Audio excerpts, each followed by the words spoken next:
Welcome, everyone, to the Sickos Committee podcast. This is our podcast for the evening of July 16th, 2023. Hope everyone's enjoying their summer so far. Lord knows that this weekend in Texas, it was 110 plus. Ew. And so I was outside for that. I got my hair cut on Saturday morning, and I had it all not like guys' hair out of the salon always looks weird.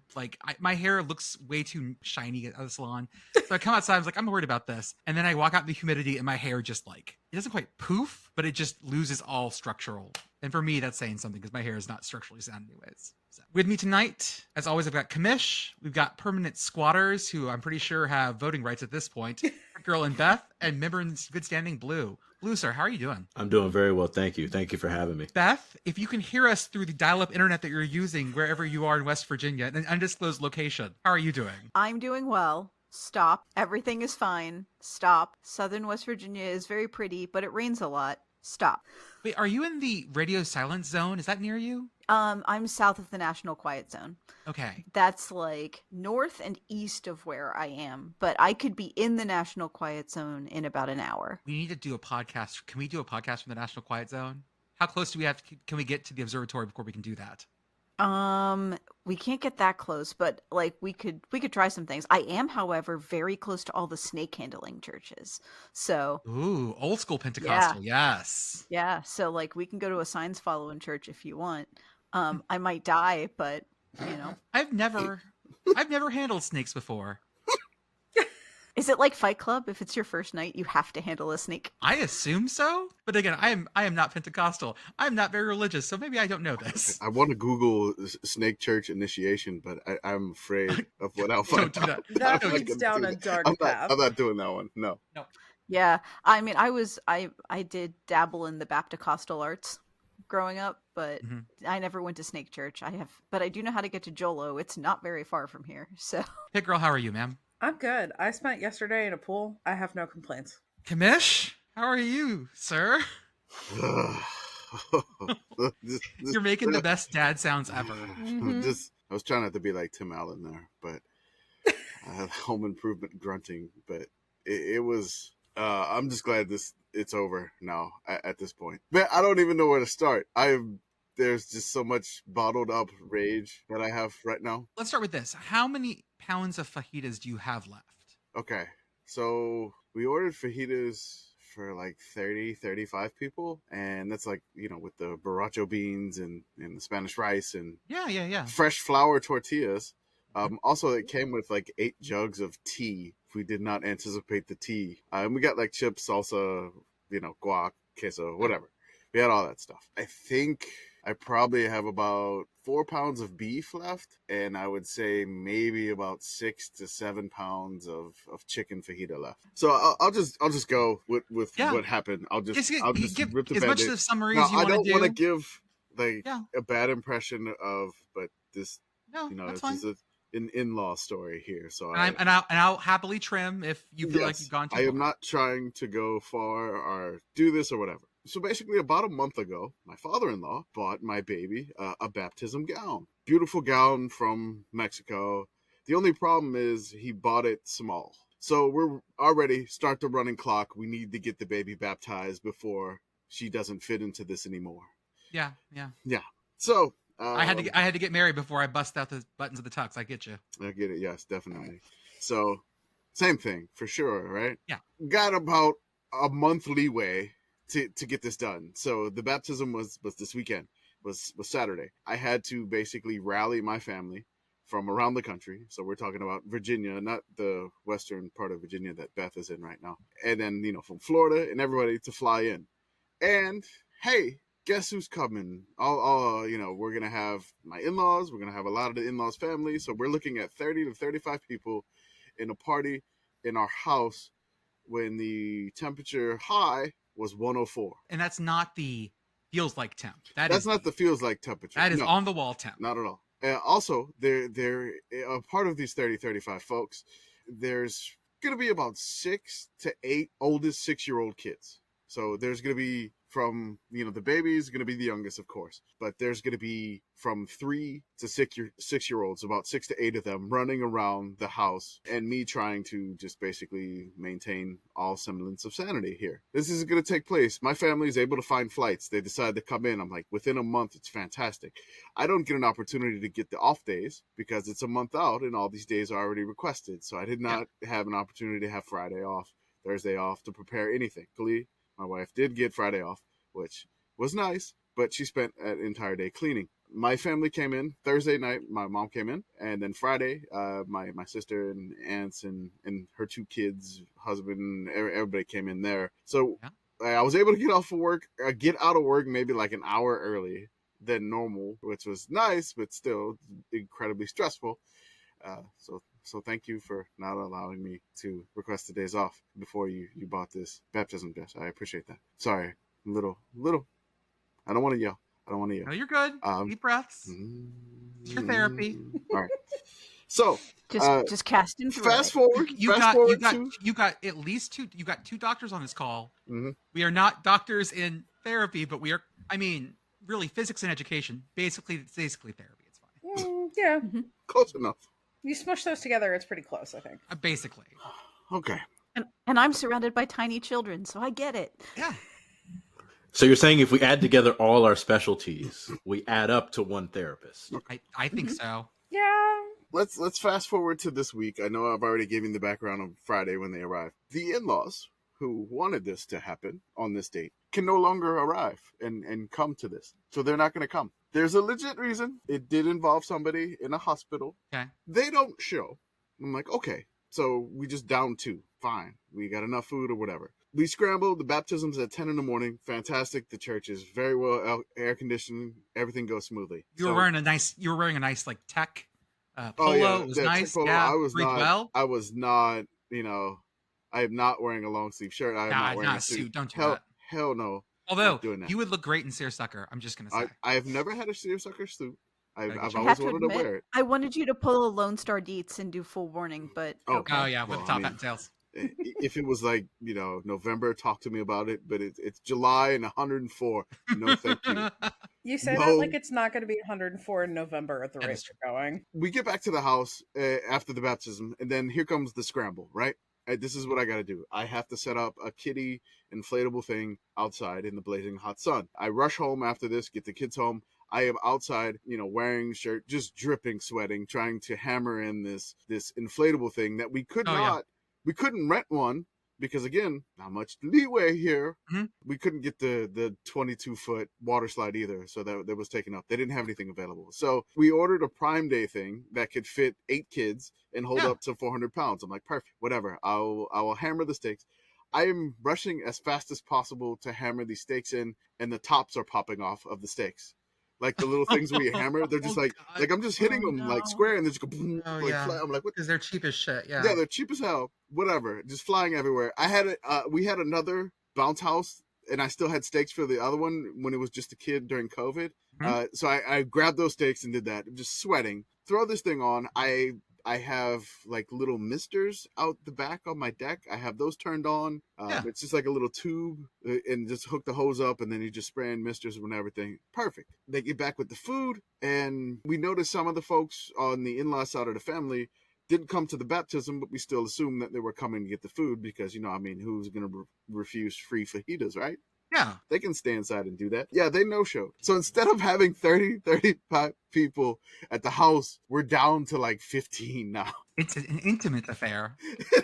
And I'm like, just thinking about it now, I was like, there's no freaking way possible that we would have had 30 to 35 people in the house, like just sweaty, just nuts, and like outside. I didn't even talk about the giant wasp nest that we had to get down like Thursday or Friday.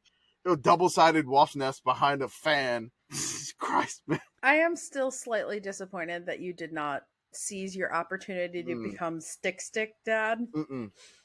I've listened to too many shutdown forecast disasters, and I had to take photos for this baptism, and I'm the one that's like holding the baby. They get the water dunked on the head. The Lord supplied you with a piñata, and Yeah. you turned it down. Hmm? That's all I hear. A fighty pinata. I will let you know that when they knocked it down Friday night, Saturday morning, there were still like 4 or 5 wasps on the nest itself, laying on the ground right in front of the door. They didn't even pick that up. So I had to get the shovel, and I got the shovel, and I just like flung it into the middle of the street from the backyard. It was a nice Good. thing. I'm imagining like wasp grenade. Pretty You much. fling That's it what and it just was. wasps. It just wasps everywhere on the yard. I mean, I probably like flung that at least like 30 feet. Good 30 feet, you know. Other than that, how was the play? We are rough. We are tough. Surely Sunday is fine. We get through it. We're okay. We get through it. I'm sweaty. I mean, I get a little heat exhaustion. I get that little heat exhaustion headache, maybe a little dehydration. Yeah. I had to You put can't ice have a pack. little bit of that. Yeah. Just a little bit of it, just a little bit. Take some Tylenol, throw a couple ice packs on the back of my head and neck, and I'm Fine. I'm good, pushing through it. We set up breakfast this morning. We go eat breakfast, and we're like, hey, we'll meet you for breakfast at 8:30. My sister, my mom, and aunt, whatever, they leave. They go back to the hotel. 9 p.m. that night. My in-laws call. Hey, we're coming tomorrow morning, Damn. early in the morning. Prize in-laws. Love it. Surprise in-laws. They live 4.5 hours away. Yeah, they do. The way they drive, it's probably like 3. But and then they're gonna come drop off a bed to my other kiddo, and they're gonna give him a twin bed. And I'm like, we didn't even ask for this. Like, he still has an expandable bed. He still's got like 2 more notches to go on this bed. Such dad energy. I don't need a new bed. Oh. It has 2 more expansions. Well, the father-in-law was like, no, he needs to be higher off the ground. And I'm like, no, he's fine. Just, he doesn't need to be up high. Like, you want him to roll off and hurt? Come on, man. Dad argument aside here. They're deciding they're coming up, and they warn us, be up early. We're going to be there super early. I'm like, super early was the wording in the text, super early. And on the call, I'm like, okay, so super early to them. What is that? 6 a.m., 7 a.m.? I'm like, okay, they'd have to leave at like 2 a.m., 3 There's no a.m. way. There's nobody on the road. That's fine. Maybe they want to do that. That's great. They don't give us a time. None shall know the hour when my in-laws show the fuck up. All right? None. Perhaps your in-laws are of the same school as I am, and they too have learned that linear time is a mistake. Maybe that's how they get there so fast too. They must have hit a portal instead of going through the inspection station. There's a portal option to skip, the rest of the town to those little tiny towns. Oh yeah. Hey, by the Trader way, from where they're driving, there is a federal inspection station they have to stop at. Yeah. Because when you're driving from the border, like where I used to live, his in-laws live in the same place. Like 50 miles in, there's a checkpoint that you have to go through and be like, here are my papers, and I'm not carrying drugs and or produce or anything. Like, like there are very specific things you have to do to go through these checkpoints, and the lines get long as hell.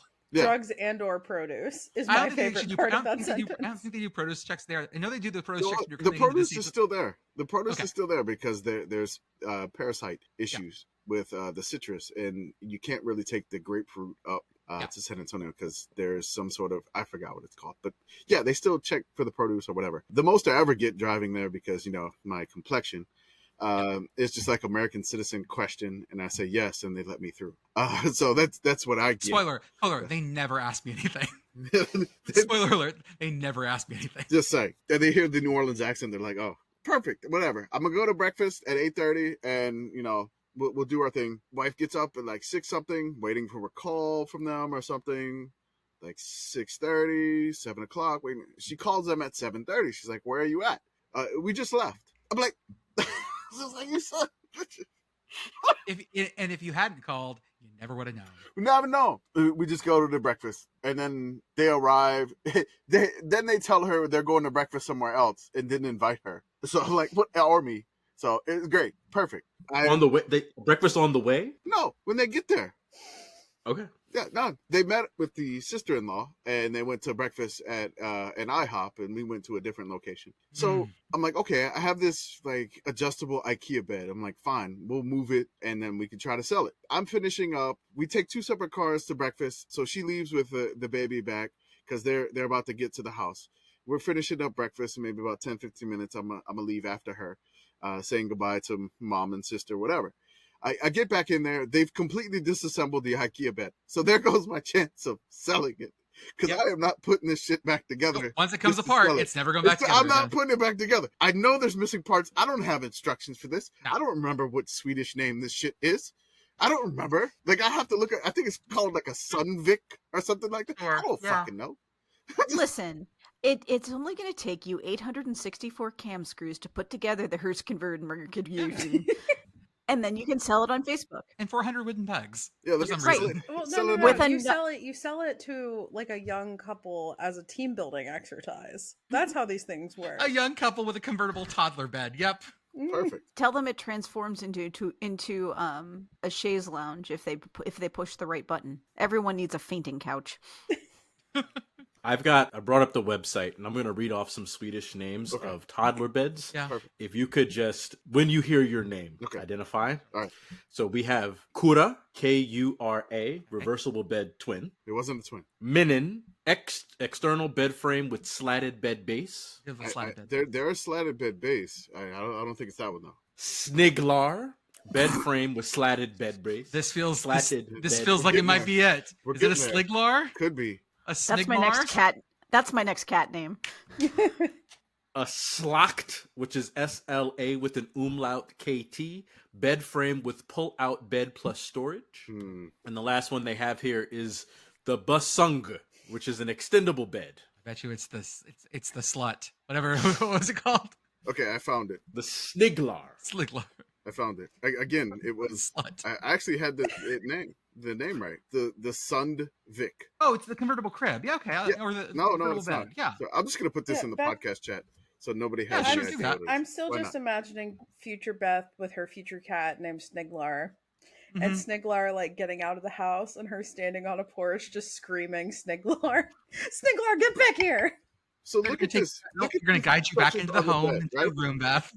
Here, My I- cats, the last 5 cats that I have all had just bonkers names. So this is absolutely on brand for me. So I put it in the I Sickos feel like Committee your podcast cats' chat. names now are reasonably normal. Ozzy's weird. Yeah. Ozzy's weird. Well, Jinx was named after my godkid's named Jinx. I did Okay. not name Jinx. Okay. So, but yeah, like I have a Euclid, I have a Pythagoras, I have a Nomad, I have a Fusen. All you need now for the mathematics is Euler. Mhm. Euler. Gauss. perfect. I was gonna say Gauss.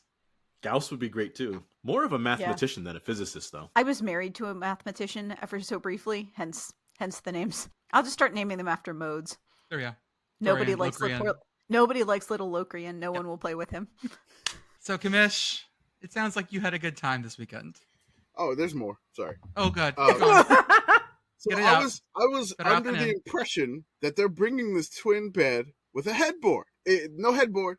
It's the twin bed, the box spring, and then the metal bed frame of death that you will just the metal like the one with the Hollywood shit- frame. like the normal bed frame that is just metal, and you're gonna catch your shin on it at like Oh yeah. You and, shred like, yourself. and Oh, you just- shred your. and just scream bloody murder because I'm just gonna wear shin guards. That's Yeah, it. oh, I'm yeah. just walking around the house. Wrap that up with duct tape right now. So our small soccer star has gone from was our previous bed sort of like a semi-enclosed situation? So It's got- I look put at it the in the picture. It's got Sickos the- Committee podcast chat. I found the Got the bed. little side things. We have gone from like bowling with bumpers to Mhm. just like bowling on a flat featureless plane that stretches out in all directions. Oh yeah. Well, I put the bed against one wall, so he has one side that he cannot roll off of. So Can you slam him in a corner? Can we put baby he's in a a corner, and so there's this one side that he cannot roll off. If he makes it to the front of the bed, he's fine. But as I put the extendable bed frame with slatted base, the Sunvik in the podcast chat, you can see how many notches I could extend this. I still had Oh, a yeah. notch to go, and I'm upset that I didn't get to use all the notches. Like, Yeah. I paid for all these notches, and I did not get to use these fucking notches. All right? I didn't get to use the entire bed. Got a procedural question here. Did your in-laws bring their own Allen key to take this thing apart? Because without that, you can't pull those screws out. So that's when the sister-in-law and her boyfriend had this, because they go to IKEA all the damn time. Oh. Okay. And they took it Mm. apart before I even got home. Yeah. I got home and it was just like the last Someone little had a piece of fucking the Allen frame. wrench. God No, damn it. And they're just disassembling this. Then where you want me to put this? I'm like, ugh.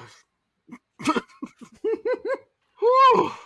Do you need me to mail you my metric Allen keys? But like, I'm not putting that shit back together. I'm done. It's Skeleton done. parts. It's skeleton gonna parts. whatever. If my neighbors have a fire pit in the winter, you can use the Sunvic. For I would not inhale those fumes. No. I don't know. Neither would Whatever. I. I'm probably gonna throw it away in the garbage can, like a couple pieces at a time. That's about it, really. What could go wrong? Huff your Swedish deathbed. Got my title. Thank you. I mean, they are Vikings, right? I mean, just Not anymore, but yes. No. Oh my can just god! put it on You had a Facebook Viking Market- baptism. Had a Oh, Viking it was a baptism. Viking baptism. Yeah. I think you should just put it on Facebook Marketplace with a sign that says "does not work, but could be fun to fix." Well, we are essentially a college football podcast, so let's talk about some college football things. First off, I do want to say congratulations to Mexico. They have just won the Gold Cup, 1-0. Wow.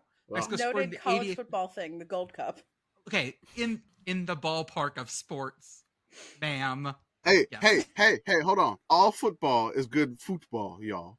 Exactly. That's true. My favorite Faroe Islands football team now follows us on Twitter, and they are so utterly confused about what we're about. I love them so dearly, but they are so fucking confused, and I'm walking them through it ever so slowly. And that's me trying to find more folks to advertise on our podcast and our Twitter account. They There are we so go. utterly confused, and me having to explain what the hell we're about. Mhm. What percentage of our followers would you say are not confused about what we're doing? I mean, are we not confused about Yeah, what I have we're no doing? I have no clue what we're doing anyways, and that's the beautiful part of this. We are I building the plane as we're flying I it. We've know always- I know the general premise. I think It's like I jazz. feel- It's not the notes you don't play. that's right. I don't feel like we're building a plane in flight. I feel like that we're discussing and inventing the concept of flying while we're building a plane in flight. Well, I mean, that's what the Wright brothers were doing, is suddenly discovering the airplane in flight, and they were actually told there are people flying things in Europe right now. There were people flying around. They had these balloons with wings. They would fly in circles around Paris. But because we're tech disruptors, we have right. invented this. We're going to claim it. We did it ourselves. Oh, that's right. I mean, We invented the podcast, concept of a podcast. On-demand radio, all that. We Uh-huh. invented everything right We here. did. The internet's only podcast. I'm gonna say that my favorite bit of news this week: Northwestern has had all these problems. It's been so awful over there. They fired their baseball coach too, I think now. Yes. It's just They been did. oh yeah. But then there was one little beautiful moment where someone somewhere said, "Hey, I heard Coach O is interested in the Northwestern job," and my brain just goes, "Why are we even doing this?" The only thing I think Commish was right on this is that someone saw on his resume that he was from Northwestern State in Louisiana, Mhm. and they're purple. Purple. That's right. And someone went, "Mama's calling," and it took like 12 hours to get this rumor unwound, because one of the reasons I will never leave sports Twitter is because things like this can burn and flame out in a day, and it's this glorious life cycle. It's like watching a star go supernova. I don't even In think real it lasted time. 12 hours. I think I don't it care. lasted No. maybe like 5 or 6. Maybe. Yeah. Beautiful. It was fun though. It was fun. It was a fun 5 or 6 hours. Chicago with an EAUX. I mean, I was so confident that this would not be happening that I offered to do my really bad Coach O impersonation on an entire podcast if he got hired by Northwestern. I just want to ask a fit question, if possible. I understand everyone wanted to be first. That's why they reported this as "quote unquote" we know for Oh, yeah. sure. But this man, who ostensibly is a really good, possibly great coach, was embarrassing to the country club people of Louisiana State University. Oh yeah. What are these are the hoity-toity people in Baton Rouge. What are the hoity-toity people, which is what they call people in Evanston, gonna say if he was their head coach? Evanston doesn't want a football stadium there, No. and then you Correct. bring in that man to run the The program. living embodiment of football? Oh my God! Oh, I'm sure the Medill grads would love him. Well, yeah, he's a great quote. Yeah, He's a great quote. Oh man, Yeah, if you can translate it. that is. You would need to hire some translators. That's right. I'm What's sure your they job? listen. I'm the Coach O interpreter. They got enough brain power in Evanston to translate whatever he says into digestible English. I'm sure that's not going to be a problem. I think Coach O might be calling in, Jordan. Where's he supposed to be on the episode? Coach O busy eating some Chicago style gumbo. What is Chicago style gumbo exactly? It's the Italian beef and the Chicago dog in a deep dish gumbo. What is a deep dish gumbo? Gumbo doesn't have a crust? It's a gumbo bread bowl with French bread. Okay, I like that. That actually That does sound delicious, though. that actually does that Sounds actually pretty good. sounds delicious. Chicago Cajun paella. Now we got to get Coach O with some Malort. Mm. And the sound he would make after taking a shot or two of Malort, it's hard to understand him anyways. Okay, Jordan, follow me along in this road. Go for it. I'm walking. So we're going to make our jambalaya. Step 1, we got to make our Malort roux. Oh, yeah. And then, can you cook rice in Malort? Yeah, I you don't can. see any reason why you couldn't. It's Okay. it's not flammable, right? No, but the boiling point is probably pretty low. What's the proof? That's perfect. Okay. If yeah. you put enough bay leaves in there, it'll probably work. Now, the question is, Sure. how much do I want to destroy my nice Zoji Rushi rice maker attempting this? This is a gravy in the soda stream situation. I have been told I'm not Yeah. allowed to use the soda stream at my house because You tried to carbonate milk, didn't you? no, Alana got ahead of it. She just said no Oh, because she knew. I was going to open my mouth and go, we should do, and she's like, nope, we're not doing no, this. we're not doing it. Malort seltzer, hard Malort seltzer. When you want 100 calories of something that tastes like gasoline while you're outside in the summer. Ooh, that It's a Malort. Most 7 and cases 7. being not the worst. Jail. Yeah. All okay, of that's, this. That's what this is all jail. Jail. Coach O got his Okay. airboat on Lake Michigan. Just Coach like- O He'd see some. going down the Chicago River with his green. Oh my god. I just have this He would image. see some real waves on the lake. Go ahead. Oh. Yeah, I just have this image of him like zipping up and down parallel to Lakeshore Drive Mhm. where everyone can see him. No shirt. no. Just going. Do it in the winter when the lake ice is over. Please. Oh, yeah. On a hovercraft. Yeah. Oh yeah. Going over, the last thing we see is him going over Niagara Falls, like pedaled down in his airboat. There's no pedal. It's a pull. Oh, is it? Sorry. Yes, It's a lever. You can The tell pole. I've never airboated. Sorry. never airboat. Admiral in the airboat navy, Jordan. I'd like to talk about something a little more biblical now. Something about Notre Dame and a rib.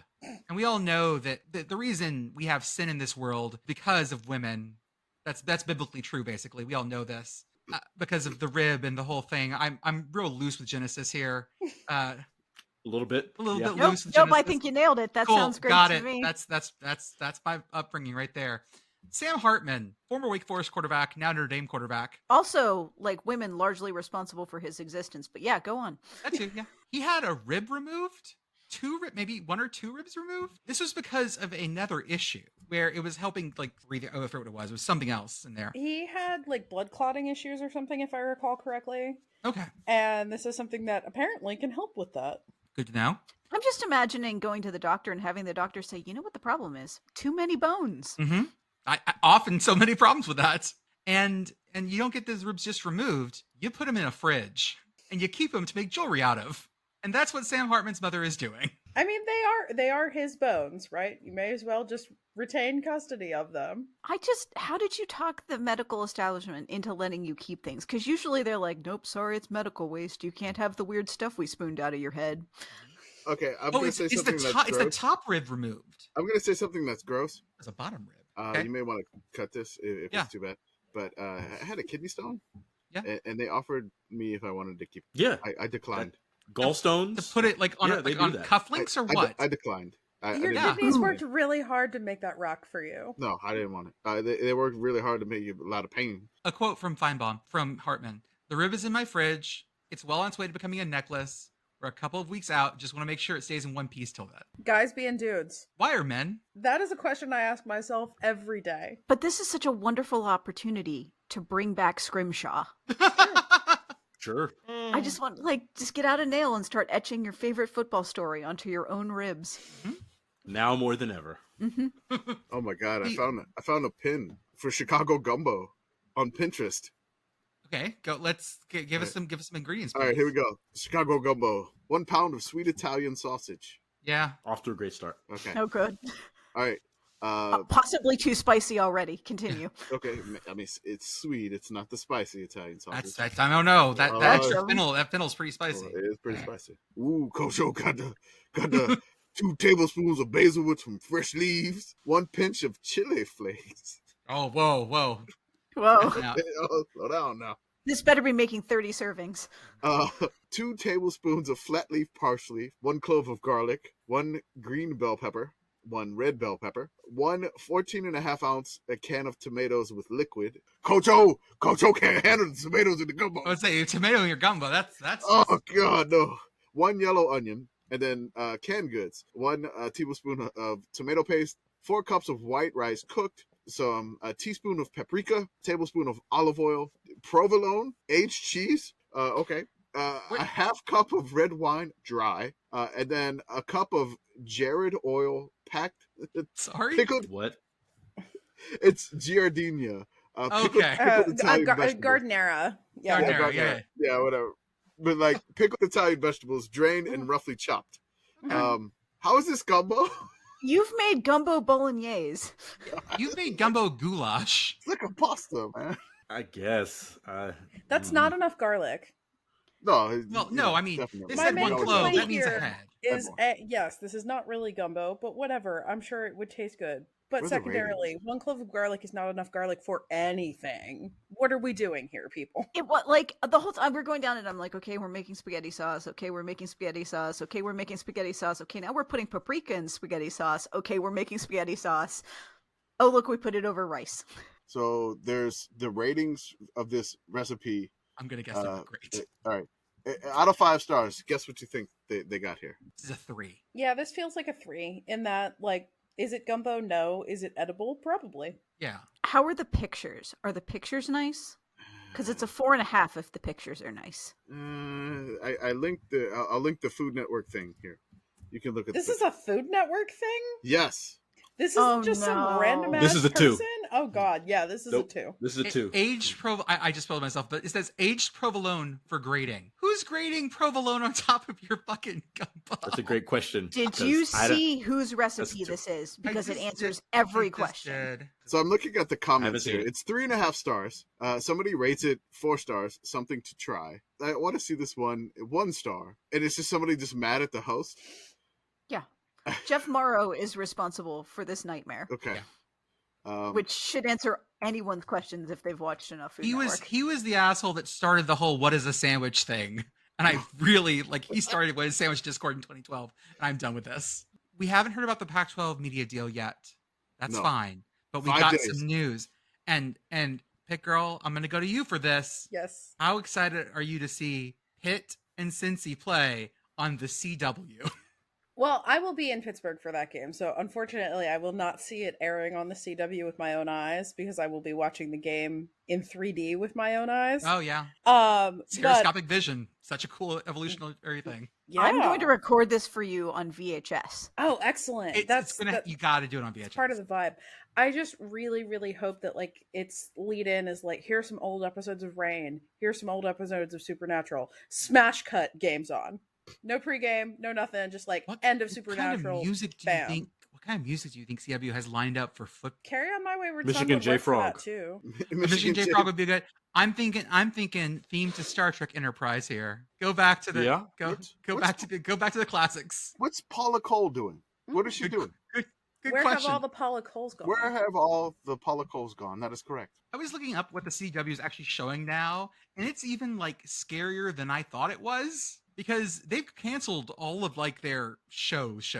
Yeah, all the decent CW shows, insofar as there are these decent CW shows, are either over or just got canceled. Like Riverdale just got canceled. So like, what is even happening on the CW Riverdale was like anymore? Archie but with witches, right?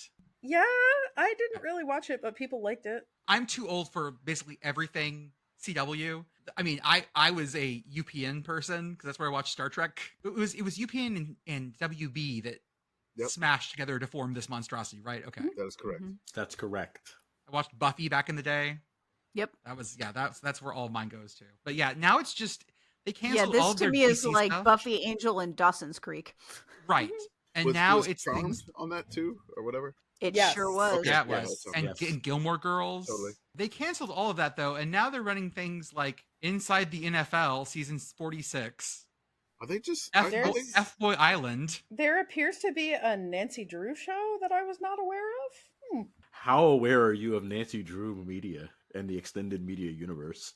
I there- mean, I was not aware that there was a TV show, but having been a female child, I was very aware of the book series because my mom grew up reading them. So she was like, I read these. You should read these. So I did. Nancy Drew is kind of a weird gateway drug that way because you were a hop, a skip, and a jump away from Horse Girl world. Mm-hmm.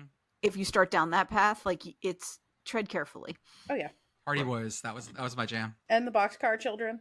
The Boxcar Children, the happiest orphans in the world. I read every one of those up until I think the early 2000s, and then they made 100 more after that. Mm-hmm. I found that out about Goosebumps. Like, I thought Goosebumps had just died off a noble death. No, they've made 40 bajillion Goosebumps. Yeah, he sold the rights to that name, and I think there were a bunch of ghostwriters under after he had made all his millions. Mm-hmm. And then it was like, oh, you just take the name, and they were still writing the books. They were cranking those things out at like a book every 2 months. That's insane. Yeah. That's what happened with the Babysitters Club too. I do have a story that sort of tails into this ACC thing. If you guys will just sit with me for a second, it's been a crazy weekend, right? I had something really weird happen at my lawn. Oh no! That part of my lawn collapsed. Yeah, there was a giant pit in my front yard. Oh no! No worries though, because I called my friend Pierre, who's really good at fixing things. He's super French though, and he wants me to try to at least speak French to him when I call him. So I called and said, "Hey, mi ami, my ami, Pierre." I told him what was going on, and he agreed to come over and see what was up. Pierre pulled up. We started chit-chatting. I wasn't sure if his kid was still at university or if he was done. So I asked, is Bo's still in college? Oh, yeah. No, Bo's done. Bo's done college. Bo's done college. I'm sure Pierre really appreciates the extra money in the bank. His family is actually from nobility way back. In fact, he's a duke. But I guess they don't have much money anymore. After Pierre looked at the giant hole in my lawn, he said he'd need a drink first before he dealt with it. My friend Virgil actually distills his own gin, which is pretty cool. And Pierre likes martinis. And I asked him, "Vir's gin, yeah? Virgin, yeah?" But, I wasn't sure if I still had any, so I went inside to make sure. Then I yelled out the door, "Oh, yeah, Vir's gin, yeah? Check." Oh, jeez, that was Jordan. Good. So I made him a martini, and Pierre started filling the hole with the extra dirt he'd brought over in his truck. I asked him where he got it. He said he picked it up before a funeral he'd been to when he noticed some area with the trees next to the building. Oh, it was in the Wakes Forest. He took a sip of the martini, though, and he hated it. Guess it was the gin. He asked for some red wine, and I said, "What kind and why?" He said, "Oh, Syracuse. I like Syracuse. I like Syracuse. Syracuse. I like funny. You got it." My wife also brought some fresh fruit for him. Those little orange fruits. And he said, "Oh, thanks for the Klims, hon." Boo. So going, "Hey, you know that astronaut that went to the moon, Jim Lovell? You know him?" Yeah, the space program is crazy. While they were in space, they had to navigate by the stars. Did you guys know that? Jim's wife, Carol, actually taught him how to do that. They'd chill together and they'd draw a line going north. And then Jim would say, "Hey, that's North Carol's line, yeah?" But then when they got into space, turns out they had a machine that this other guy built. Jim Lovell went, "Oh, that's George's tech, yeah?" "Oh, yeah, but make sure that thing is north-centered alignment." "Oh, in the NC state?" "Yeah, double check." "And what about that fuel flow in the A jet? What's the status?" "Oh, the flow ride A state?" "Yeah, everything's good." Is it good? Is everything good, Jordan? It is. Got all of them. Oh my god. Got all of them. I think it's really impressive. Don't listen to them, Jordan. It's fine. No, it was art. Listener, I agree completely. Listener, because podcasting is not a visual medium, you cannot see us. As soon as Jordan got started, all four of us were sitting here with our hands over our eyes. Like, I don't know about y'all. Should have took a still. I don't know about y'all, but I really want a Bo's Done College shirt. Yeah. Yeah. Bo's Done College. Yeah, there we go. It's beautiful. Bo's Done College. Bo's Done College. Whatever. Make a design. I will put that on the store for how bad that is. All right. See, we've missed an opportunity in that Bo next transferred to Oregon and not BC. Yeah. Well, you promised us a more tortured pun for Clemson, and you did it. I did. I didn't just do Clem's son. Yeah. Clem's hun. Yeah. Like, at the end. Like he turns Canadian in the middle of it. Yeah. It's hard to do the fucking states. They don't roll well. Virgin. Yeah. Just wait until I start running out of conferences to do and I have to go to like football positions or football terms or names of old coaches. I'm going to keep doing this because it makes me happy. And in all honesty, I had this pit in my yard, and I'm like, "Oh, here you go. Great, it's coming. Here it is. We ain't stopping this shit." That's where I'm sitting here. I'm like, oh god, how many schools are in the ACC now? Jordan, Oh no. Jordan, can you meet my in-laws and do this for them? I'd love to. I can do it in Spanish too. Thank you. My puns are funnier in Spanish. Oh, The last thing I want to talk about before we get to our best season of all time is something I dropped in the chat. If y'all look it up, oh, I had an opinion on Twitter, which means my opinion was bad. And they were talking about flavor ice, but I put up Otter Pops here. I think the flavor ice flavors are basically the same. just I think colors, yeah. I think they swap out one of them. Let me see. Flavor ice. Flavor Ice has pink instead of yellow. There's pink. Okay, Yeah. there's pink instead of yellow. What Yeah. are they gonna? What do they call them? The pink strawberry? It's pink. They don't have names. It's Pink- pink. Pink It lemonade. might even be pink lemonade. Sure. Yeah. By the way, it is a god tier flavor. Wait, are we talking about Italian ice? No, No, we're No. talking about like Otter Pops or Oh, okay. 'Cause- Flavor Yeah, ice. like ones the that come in Joker- the plastic sleeve. okay, cool. Yeah. Yeah. Yeah, I got those ice pops. Yeah, Yeah. 'cause in Jersey, we call it Italian ice, and in Philly, they call it water ice. I just want to make sure. Yes. We 'Cause are not pink is talking bubble about gum. that. So Okay. Flavor Ice claims that their flavors are lemon, lime, orange, berry punch is the blue, strawberry, tropical punch is the pink, and grape. And my basic opinion boiled down to they're all fine except the grape is trash. And Green that's and my red are belief. the best ones. But are there any that you're going to throw away? Oh, I don't would love throw away the pink green. ones, The green but is garbage. oh no, green's so good. I'll Pink's okay. I'll trade you the green ones for the pink ones, Beth, and we can Look, We both be finally happy. found a second thing we disagree about. That's why I like the lemon lime Jarritos so much because it just tastes like you melted a green ice pop into it. if there are all of these that I have to choose from, I'm reaching for grape last. Yes. Yeah, that's the other thing. And then they were just like, oh, your blue is too low. And then like people just replying to your list, just dropping the letter L on your list. Yeah. Just like, what did you have? Green first or something? Yes, because the green's the best. The green tastes so good. I think I had green first, like pinks. I don't remember what it was. The important things were green first, purple last. That is the immutable fact. What is your objection to the purple? My objection to the purple on the flavor ice side of it is that it is the flavor that is gone the fastest. Like, I feel like if I'm going to sit there and do the thing where you try to suck all the juice out of Okay. it, like, grape has a half-life of milliseconds Mm. before you are left with just like, oh, look, it's weird, funny, pitted ice. Great. I think my problem with grape is that it tastes like grape. It tastes like that awful purple grape. Yeah, just what one of our committee members who's been on the pod before, Mike, said. Grapes, incredible, amazing, delicious. Grape flavored things, awful, atrocious. Would rather die than consume. I'm of the opinion that they got artificial grape flavoring right exactly once, and that time was Dimetap, and all other attempts have been a They've failure. never been able to hit it like the Dimetap does. Yes, apparently. Japanese grape flavored candy is fabulous. I'm sorry, Blue. They make, like, I don't know what it is, but like Haichu and like all the other Japanese candies do grape the right way, but American grape flavoring is trash. I will It's agree sort with of, that. it's sort of like how I can't remember what the flavor is. Whatever we consider to be Are you basically talking about banana? it's whatever is black currant in the UK. Oh, it's like, I think black raspberry here. Oh, it's something else that's really bizarre. I can't find it right now. But anyways, yeah, like what they call black currant flavored candy in the US, whatever the chemical that means is black currant is something else in the United States. Apparently in purple Skittles outside of America are black currant. I did not know that. I just think that the idea that anything is okay about those fucking grape pops is just offensive to me. I I'm also pleased dropped to some. inform you that there's a whole Wikipedia page about blackcurrant production in the United States that includes the thing about Skittles. So There was a whole like black currants had a fungus or something in the States, and they stopped production, which is why we just don't have black currant anything in the States. which is too bad because honestly, Ribena slaps. Yes, it's great. Black currant liqueur, is that black currant liqueur? Is that what you're talking about? No, it's soda. It's like I had it when I was in Ireland. It's very common in the UK. It's available flat and sparkling. I had it sparkling. It's really good. It's like not like grape, but it's kind of like grape soda. Very good. Would recommend. Cassis, that's the name of the flavor. In Hmm. like for as an alcohol, cassis is black currant. Creme de cassis is black currant. I have several blackcurrant bushes growing in my backyard. Crimes. Oh, no. Impressive. Mhm. FDA is going to Yep. come jumping in. I posted the 6 traditional Otter Pops we talked about before. Louis Blue Raspberry, Strawberry Short Kook, Sir Isaac Lime, Alexander the Great, Poncho Punch, and Little Orphan Orange.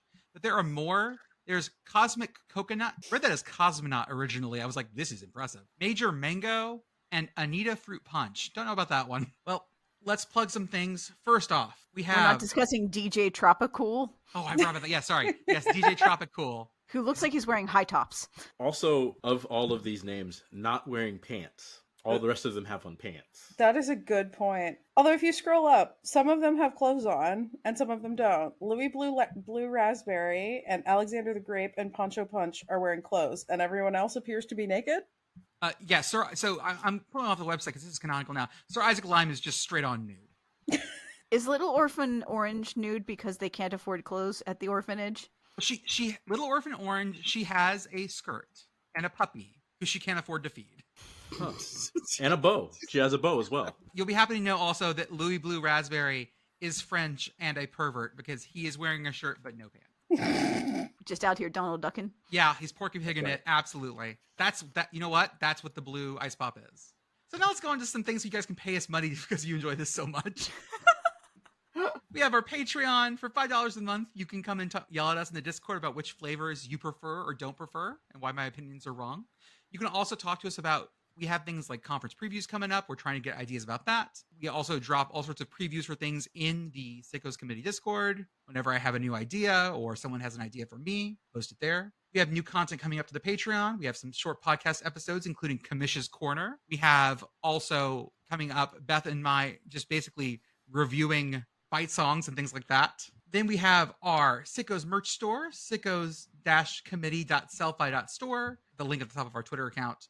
We're selling shirts. We have a tank top because it's so hot out. We have stickers. We got water bottles. We got a mouse pad. Yeah, we may have It's a all shirt good. for Bowsden College. Bo's done college. Bo's Yeah. done college, yes. Happy graduation, Bo. Bo's done college. Bo's done college. Also, shout out to the Message Board Geniuses podcast. They go to the awful places that we will never go until we get PittGirl a No. Panther Den. Panther Den. Whatever it's supposed to be called. Panther Lair.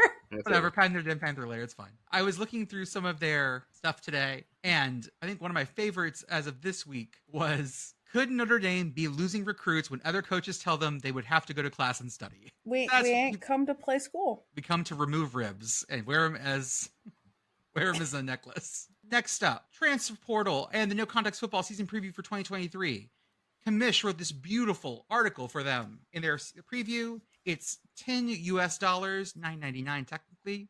You get a PDF that covers every FBS school and their preview for the next year, more than we could ever talk about.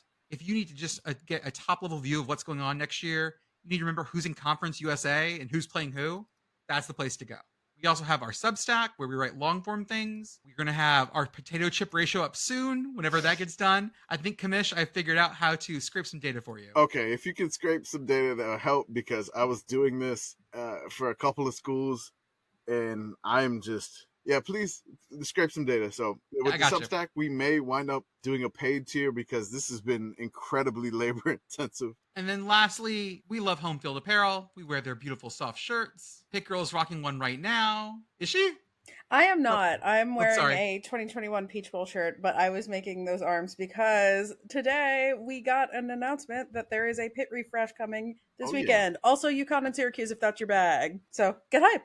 Are we gonna have Ottercat? I don't know. I'm excited to see. Dino Cat is vintage now. I mean, what, Larry Fitzgerald played in what, 2003? 20 years. Dino Cat is vintage. It's vintage now. It's lovely to see the Big East getting these refreshes. I know, right? This is Big East week. Reunited, and it feels so good. I so badly wanted it to be called Velocicaptor whenever it was in first circulation, and I could never make it catch on. Maybe this time. I'll try again. I believe in you. Remember that if you haven't bought from them before, use promo code GUESS, yes, that's 3 ha's, to get 15% off your first order and enjoy the softness yourself. If you're thinking ahead, you're going to want something for the fall.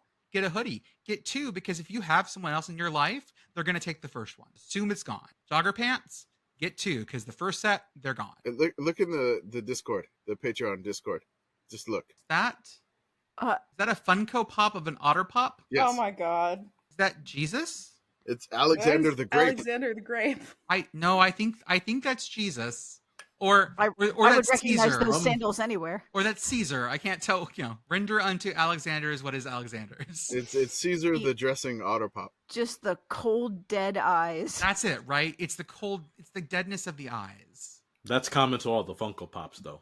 Mm-hmm. Oh God, there's all of them. Yes. Oh no! Oh my God, there's all of them. There's Little Orphan Orange. And Sir Isaac Lime continues to be He's still extremely nude. naked except He's for his still glasses. nude. And the French It one is doesn't- still a pervert. Sir Isaac Lime doesn't even look like he's holding a telescope. It looks like he's holding a pepper grinder. More. There's so much pepper. There's so much pepper More in pepper, here. sir. More pepper. Fresh cracked pepper, sir. That's too much pepper. He calls it a pepper tomato. Also, up in he here. looks like my dad. It is a great mustache. Little Orphan Orange comes with an extremely soulless looking dog, too. Oh yeah, no, you get the accessories with Little Orphan Orange. Yeah, Louis Blue Raspberry is still a pervert without pants. It's weird. Let's go on to something more entertaining. We did bring Blue on tonight to talk about many things, but especially this. We're gonna go on to our. So this is not part. This is now a 41 part series, Yes. and we're on part 33, I believe. This is a special. 'Cause we're we adding- We call it part 32A. There we go. Over a There you 40 go. part series. Yes. Our best season of all time for teams who are below 500 all time. Both Satchwab 500 at. And our special team for tonight is the Mississippi Valley State Delta Devil. Blue, what you got? Yeah, so I actually had a conversation with the Commish about this because there are several teams in the HBCU world that meet the criteria. I put together an outline, sent it to the Commish, and then Commish dug up all the old newspapers. Love it. So I'm really glad he did that. But the Delta Devils have only been a program since 1953, and they are below 500. So I was hoping that you all would be able to have them come on to this program, and I'm glad that you were able to fit me in as part 32A. The Delta Devils, they've been around, as you said, since 1953. Their winning percentage all time is basically 43% of the time, so 432, almost the same winning percentage as Rice, Okay. which Rice is 1/19th out of 131. So basically, Mississippi Valley State and Rice about the same level. They are in the range of Columbia, which tells you that Columbia's been playing football since like 18 whatever, and Columbia is still basically pulling like a Wait. 40%. Is Columbia the Kent State of the Ivy League? Is Yes. that what I'm getting here? Okay. You're absolutely correct. They have been garbage all the time. Okay. Today I learned. Columbia is 1870, so a year after football came, Columbia started a team, And have and been Rice bad started at, their team in 1912. Columbia's been bad at it for so long. Columbia claims an 1875 national title. I'm just saying. Anyway, so let's talk a little bit about Mississippi Valley State and the Delta Devils. Mississippi Valley State has 3 conference titles in the SCAC, which is the South Central Athletic Conference. Basically, it was equivalent to Division II now, but since they moved to Division I and the SWAC in 1969, I do not believe they have any conference titles. That is correct. The SCAC was an HBCU conference at the Division II level. Most of those teams, they're your Jackson State, your Toogaloos. Most of those teams stepped up a level to the SWAC, which was Division I, 1AA, and then continued on to FCS football championship subdivision.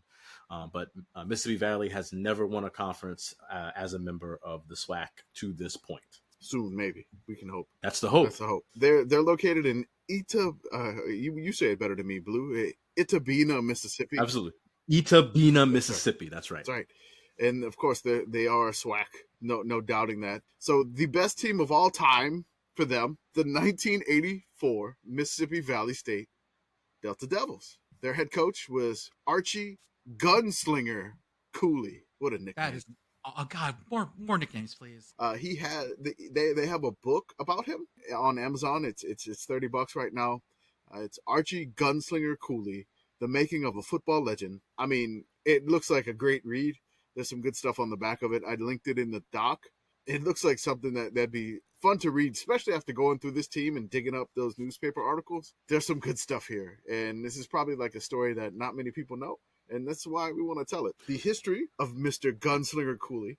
He played for Jackson State as a center and a linebacker. So definitely the 2 most gunslinging positions known to man. Let's say, that's a gunslinger spot. Definitely. So Every snap is a shot. that's right. Every It's a is shotgun gunslinger snap. shot. He's gunslinging it between his legs. So wait, that doesn't sound right. Yeah, wait. That sounds pretty bad. Whew. Phrasing. Call me a gunslinger. Oh yeah. As I learned speaking with Beth, the snap does not have to go through the center's True. legs. It's Nope. true. I mean, he could have been slinging it to. No, I'm gonna stop there. Stop Red light. stopping it. You All you right. can sling it as long as it is slung directly backwards in one fluid motion. Very true. That's correct. Cooley began his coaching career at Southside High School in Heidelberg, Mississippi, where he worked for 7 years. From 1971 to 1973, he was a linebacker and defensive line coach at Alcorn State University. Cooley moved to Tennessee State University in 1974 as a linebacker coach. As some of the stuff with these programs, these HBCU, we get limited information. And this is really Histories. exemplified by the wiki entry because it says Tennessee State 1974 to question mark. Yeah, so if I could jump in really quickly, Commish, a lot of these HBCUs have limited staff. So if you go to somewhere, for example, even say Alabama, or if you go to Auburn, even if you go to LSU, even if you go to ULM, these are schools that have entire departments in their athletic department devoted to keeping careful stats, careful tracking of what's happening on the field. You can find any year listed word for word what happened in one place. A lot of HBCUs don't have the staffing for that. So when he was at Tennessee State, he might have been the linebackers coach. He may have also had several other jobs. He might have been tending to the turf. He might have been also doing tutoring. You know, you're wearing a lot of hats at these HBCUs, particularly in this time frame. And what probably happened is between 1974 and 1980, when we do pick up where he's at again, he may have left the university, taken another job. He may not have been getting paid while he was working at Tennessee State on some of these, you know, interior linebacker positions. Like, that doesn't exist in this time frame. So he was probably doing a lot and he wasn't getting paid to compensate that a lot. And so he might have taken a step back at that time. The other thing here, and I remember mentioning this when I was on Blue's podcast, check out Feed Your Mascot, it's a great show. Thank you. Is that the other thing that you have for primarily white institutions is more media attention and more media spotlight and external record keeping that is much more robust than it would be for a smaller institution and a historically Black institution as well.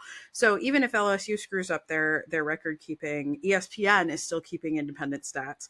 That is very much not the case for small schools and HBCUs, unfortunately. I was able to do some digging and found out some stuff about his Tennessee State time. Cooley was an assistant coach in charge of the scout team. He developed offensive plays to run against the first string in practice. His playbook consisted of hundreds of plays. They were the type of plays that any local neighborhood kid playing quarterback in a pickup game could draw up in the dirt using twigs and bottle caps. And they worked. Can I shout out one thing about him? Just like one fun fact that I have a connection to. Go ahead. You guys will look at his tenure. He was at Paul Quinn College at 2006. Paul Quinn is an NAIA school. It's an HBCU in South Dallas. One of the coolest things about their program is they shuttered their football program in 06 to create a farm. Oh, yeah, I read about this. The We Over Me farm. And I have gone down there for a bunch of events. It's a great campus, great faculty, great staff, great kids. And I say kids in the context of 18 to 22 because I'm old as shit. But what they're doing down there to try to like help the fact that they're in an absolute food desert has been nothing short of amazing. Shout out to Paul Quinn College and their farm and all the stuff they're working down there. Commish, if I can, I want to flesh out just a little bit of his Tennessee State time before you kind of move on.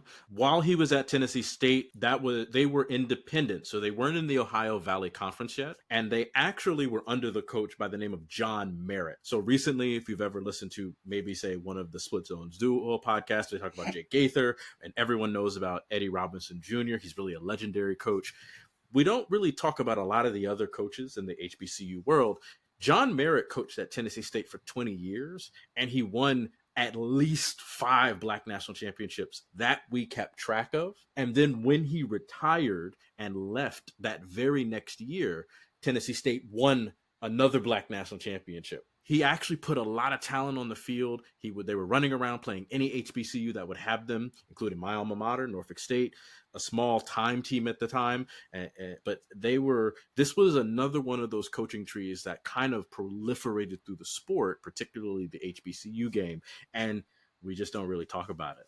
But John Merritt was one of those great coaches that we just like was putting all types of crazy stuff on the field, allowing his coaches to do what Coach Cooley, the gunslinger, was up to. Cooley finally gets hired, first head coaching job. He gets the job at Mississippi Valley State. The success that Cooley achieved at Mississippi Valley State is attributed to his design of his innovative Satellite Express passing offense. It was a no-huddle offense featuring 5 wide receivers.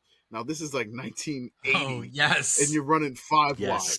It's insane. It's amazing. And it's no huddle. Cooley led the Mississippi State Delta Devils to their only Division I AA playoff appearance in 1984, the year we're talking about. The 1984 Delta Devils football team set different passing, receiving, and scoring records that featured Jerry Rice and quarterback Willie Totten. To this day, Cooley is the winningest coach in the history of the Delta Devil football program. He also served as an associate professor at the same time as you were talking about Blue, as a physical education professor at Mississippi Valley State. So wearing a lot of hats, teaching classes, and coaching, the Satellite Express offense consisted of those 5 wide receiver sets, sometimes lined up in the slots, and other times they lined up in a devastating formation known as stack. Holy shit. In this formation, 4 wide receivers lined up single file on one side with a single wide receiver on the other side. And on the other side, by himself, was Jerry fucking Rice. Right? And just daring someone to throw. Oh my god. Ball goes here. Yes. I love the fact that we have these positions all labeled by just letters, just like Y, H, Z, F, and then we have a box that just says Jerry Rice. So I want to touch on this because the system that they're running at the time is cutting edge. So you have to think of the time and place. 1984, this is around the time that BYU wins their only national championship, basically running an air raid. You've got on that coaching staff a young Mike Leach, the late young Mike Leach is a young man at this time, figuring out how to actually put this onto the field. San Diego, the Chargers, they're running the Air Coryell system at this time. Dan Fouts is throwing all over the field. And this same innovation is happening in the HBCU game. So where everyone, you have to think, this is the SWAC. So Eddie Robinson Jr. is active at Grambling State at this time, and he's running bully ball. Big boys lining up 3 yards in a cloud of dust, student body left, student body right. And then at this small school, they're like, you know what? We got 5 wide receivers. We're going to throw the ball 75 times a game. Stop us. And we have the best wide receiver in HBCU history over there. We got 4 guys who are going to catch a lot and 1 guy who's going to set every record in the record. This is a lot of fun. I love this team just because of the innovation and the really when you have a small team and you're in a small town, do something crazy like this. Like just go for it. And they went for it. The Delta Devils definitely went for it. At the snap of the ball, the receivers adjusted their routes and found open space to make plays. So essentially, everybody had an option route. So you really didn't know what's going on. The defense didn't know what hit them. In addition, the Delta Devils ran this with a no huddle. So just imagine every play, just seeing this formation, just making you just completely dizzy to see something like this. It's nuts. And they essentially ran the drill, the 2-minute drill for the entire game. And a writer that I found, he called it 60 minutes of hell. So I don't know if you remember Nolan Richardson from Arkansas head coaching days. For basketball, he would press the entire game, and it was called 40 minutes of hell. Mm-hmm. But this one was called 60 minutes of hell. As you can see, his record, Gunslinger Cooley here finished 42-27-2 with Mississippi Valley State. So that is their head coaching record for wins is 42. Incredible. I want to kind of jump in again. It's poetic that you have the Delta Devils being identified as having 60 minutes of hell on the field. They're going out there every game. They're taking a kickoff. They're asking for the ball first. And then they're saying, we're going to run. We're not going to stop. You're not going to stop us. And they're just going up and down the field. And one of the things you're going to see as we start to look at these scores, you would think, oh, that's going to lead to a lot of points. And in some cases, it does. But in a lot of cases, that defense is getting a lot of stops to get the offense the ball back. Let's go to the schedule. So I threw out their schedule here, and then I have like game summaries. Basically, I'm giving you the information about the quarterback, Willie Totten, and, Jerry World Rice. At the time, he was known as World Rice because apparently he he had a great catch radius, and they said that he caught everything around the world. A lot of fun. Check out. I just dropped in the chat. Check out Archie Cooley. Oh yeah, Picture of Archie Cooley yes, in the cowboy hat, just hollering at refs. Beautiful. It's great. God. just a great look too. Rural Mississippi with a cowboy hat. That fits good. It's classic. Classic. Jerry Rice, just to touch on it, his father was a stonemason, so he was a bricklayer, and one of the things that his brother would do was throw bricks at Jerry, and if Jerry dropped it, that would mean that he would have to pay because those bricks were work bricks, and they couldn't afford to lose out. So he developed his ability to catch anything around him by literally catching bricks from his brother who would throw them at him. Definitely got to develop soft hands too, because if Yeah, you don't right. catch those bricks correctly, you're gonna hurt your hands. That's right. Definitely. So going to the season, September 1st, 1984, the Delta Devils traveled to Alumni Stadium in Frankfort, Kentucky, to play the Kentucky State Thoroughbreds. Love that nickname. It's a great nickname. It's fantastic. They were led by the Satellite Express, consisting of Willie Satellite Totten and Jerry World Rice. On this day, the Devils could not be stopped, and they unleashed a shot across the bow of HBCU football, winning the game 86-0. Whoo! Kentucky State is a member of the SIAC, the SIAC. This is a Division II conference full of HBCUs. They were not prepared for this. If you can even take a look, and Commish, if you don't mind just calling it out, there were only 1,300 people in this stadium. Yeah. The stadium seats 2,000. Yes. No one expected what happened today. Yeah. But the moment that it happened, they knew something is coming to HBCU. So let me just read the stats for Jerry Rice here. Rice caught 17 passes for 294 yards and 5 touchdowns. Totten threw 9 touchdown passes on the day. Wow. Line goes up. That's right. So Blue wrote here, to prove this game was no fluke, the Delta Devils then beat Washburn in Topeka, Kansas, 77-15. Oh my God. Just yes. Bodies. The Delta Devils destroyed them, 77-15. Jerry Rice, I'm just going to give you the stats here. They're kind of low yardage-wise, but he caught 15 passes for 139 yards and a touchdown. Willie Satellite Totten completed 36 of 55 passes for 402 yards and 6 touchdowns. However, he did throw 1 interception, so it wasn't all good. If we did a Dittmer for this season, I should have asked. I was just wondering. He's so small. Well, I don't know how many INTs he's thrown. You know, there's maybe a little foreshadowing here. So, starting in the conference play in the SWAC against their in-state rivals, the next game against Jackson State, they go to Jackson State, who was, I believe they were ranked 18th at the time. Or no. Mississippi Valley State was ranked 18th. Yes, Mississippi Valley would have been ranked in week 3. All right. Yes. Mississippi Valley State had not beaten Jackson State in 27 years. Holy. They were the little brother for sure. Yes. So, I mean, Jackson State, biggest city in Mississippi, Jackson, Mississippi. Itabena, Mississippi. Very tiny, very, very small. I don't even know what their population is now. Very small town in Mississippi compared to that. So they had not 1,600. How much? 1,600. The students that go to Mississippi Valley State basically they can just increase the population of the city. They can double, triple it sometimes, depending on how many students they have. They were able to beat Jackson State. They won the game 49-32. And this was great. Totten threw for 526 yards and 6 touchdowns. Jerry Rice caught 15 of the passes for 284 yards and 4 touchdowns. I can't imagine seeing this. Mm-hmm. Well, I'll be candid with you, Jordan. Neither could Jackson State. Right. So when this so I want to be very clear about the state of HBCU football in Mississippi at this time. At the time, the game that was being played between the 2 biggest HBCUs, so this is Alcorn and this is Jackson State, is called the Capital City Classic because the game is only played in Jackson, Mississippi. At the time, Alcorn had a very small field, and Jackson State was able to convince the legislature to only have this game played in Jackson, Mississippi. So all of Mississippi's HBCU football was being played in Jackson, and Memorial Stadium, where Jackson State plays, is huge comparatively. It's off campus, but it seats almost 60,000 people, and they fill it Right.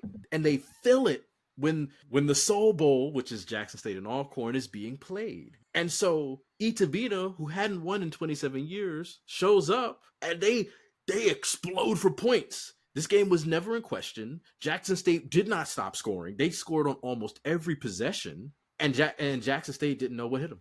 Oh So my God. Mississippi Valley State just blowing up all over Jackson State. The Delta Devils rampage through the SWAC began. Consecutive wins began to pile up as the Delta Devils beat number 11 Southern 63-45 in Baton Rouge.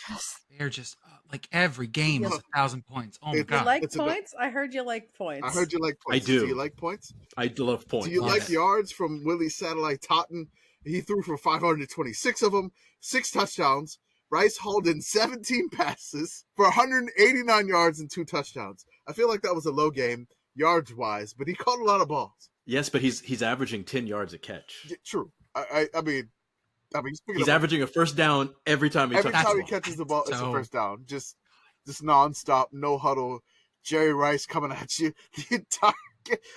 God, just imagine if you're a defensive back, how scared shitless you. Those would are but those are the kinds of stories, man. Like someone's telling his grandkids, like, I got smoked by Jerry Rice when I was Yeah. in college. Like that's Right. my big story. I mean, my story is like I played baseball against Eli Manning, but you know, Right. getting smoked against Jerry Rice is probably a better story than me just playing baseball against Eli. The next game, they go and they play Grambling State in the Circle City Classic in Indianapolis in the Hoosier Dome. Okay. This is before the RCA Dome. This is Yeah. around the time that the Baltimore Colts become the Indianapolis Yes. Colts. And the Circle City Classic had been some of the only football played in Indianapolis to that point. And it's been the classics are huge in HBCU ball.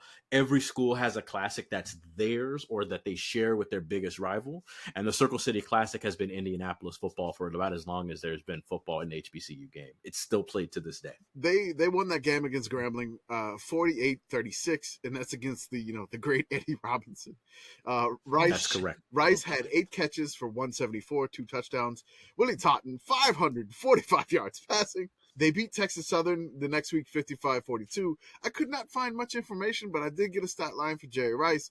He had 4 catches for 104, and then they go back home. Only 2 touchdowns. Only 2 touchdowns, only 2. But it's weird. They scored 55 and he only had 2 touchdowns. But I don't know what happened there. But a lot of some of these, like the game gets out of hand and then they just stop playing in the third quarter. Yeah. And then the other team just racks Yeah. up points at that point. The next game, they're home in Magnolia Stadium. They play Prairie View for homecoming. Oh my God, Prairie View. This is their home opener on October 27th. Oh, that's right. That's right. Yeah. The right. classics too. Oh yeah. Yeah. It is really truly homecoming. That's right. Oh, that's true. Their homecoming win, they beat Prairie View 71-6. Jesus. Willie Totten 599 yards passing. I'm sure he's pretty upset he didn't get 600. 8 touchdowns. Jerry Rice had 10 catches, 198 for 5 touchdowns.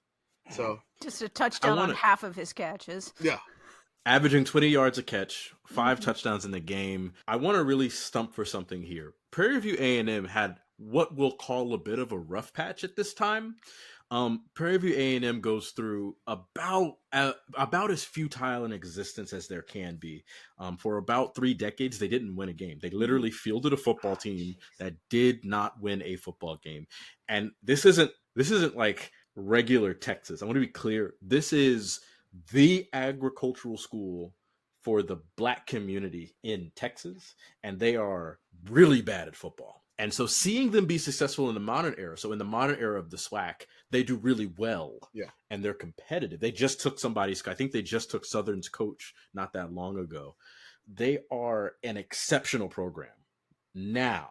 But before, it wasn't. This is about as bad a football team as could have been, and Mississippi Valley State showed it. you know it's funny. Showed them how bad. I looked up Prairie View A&M. They're still over 500 all time. So Which is amazing It's when you amazing. consider They where were they a were power. in the 80s and the They were a 90s. power. But They were a power in the early days of and then HBCU football they because fell to the bottom of the pit, and they're coming back up. They had a pretty good year last year. They almost won They did. the SWAC. I would like to It's share. West. Yeah. I'd like to share something from the Clarion Ledger, a little article about this game. It was titled "No Pity: Valley 71, Prairie View 6." Pity poor Prairie View. It was the Panthers' misfortune to run into Mississippi Valley State Saturday afternoon on the Delta Devils' homecoming. Playing their first home game of the season in front of a crowd of 11,000 at Magnolia Stadium, the Delta Devils tuned up for the next Sunday's Southwestern Athletic Conference showdown against Alcorn State with a 71-6 victory over the winless Panthers. I'm going to skip ahead a little in this article. From Totten, by the way. Here's a quote. Prairie View was physical, said Totten, but I expected them to rush harder. They gave me extra time to spot the receivers. Yeah, great. Got to be gracious in victory. So next week, we got the game of the century. We have undefeated Alcorn State. Number 4 Alcorn State in the 1AA poll versus number 5 Mississippi Valley State. It is the game of the century. I want to give a shout out. We have this game on film. They have it on film. film. They have it on film. There's 3 parts on YouTube. It's amazing. I want to give a shout out to HBCU Game Day for this one, this article. They had a really, really good information. So I used a bunch of this for this game itself.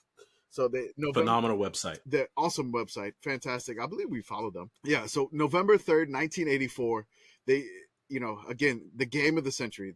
They called it the Gunslinger versus the Godfather. Late in the season, a mass of humanity, 63,000 fans converged on Mississippi Veterans Memorial Stadium in Jackson to watch the undefeated Alcorn State Braves, coached by Marino Kasem, take on the undefeated Delta Devils, 7-0 of Mississippi Valley State. Those in attendance set a stadium record. Alcorn State's Marino Kasem, a.k.a. the Godfather, was the graybeard here. He'd been at the helm of Alcorn State since the Civil Rights era. Despite playing in the shadow of programs like Grambling and Jackson State, he'd been able to win a few titles and keep his teams in the mix. And then there was Archie Gunslinger Cooley. The Jackson State alumnus was technically a defensive guy. He served as a defensive coach at his alma mater and Tennessee State, but his devil-may-care attitude on offense is what led Nance to tab him the Gunslinger. What I'm doing is against the rules of football, Cooley told Nance. I have the guts to stick with it. You have to believe in what you do and do it well. We're daring. We throw the ball when we're not supposed to throw. I think I could make a good poker player. I take chances. That's so good. It's good stuff. Shout so out good. again. Mississippi Valley State came into the game averaging a fitting 666 yards of offense. For the Delta Devils. And 64 points a game. More than a point a minute. Yes. Ayo. Again, more than that vaunted Vandy our- offense we talked about, right? Back in the early 1900s. Totten had thrown for 3,530 yards and 43 touchdowns. They were only 7 games into the season. This is a good season. This is like a Heisman winning season for somebody nowadays.